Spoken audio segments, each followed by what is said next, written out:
How to create transparent text effect in Capcut PC.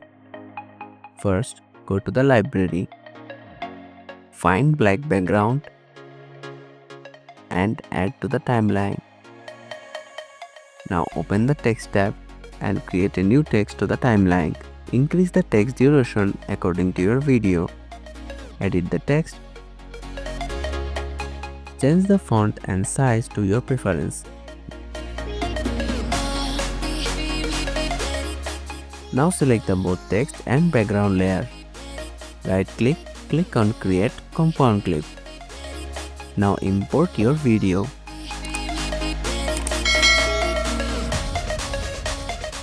Now drag it to the timeline.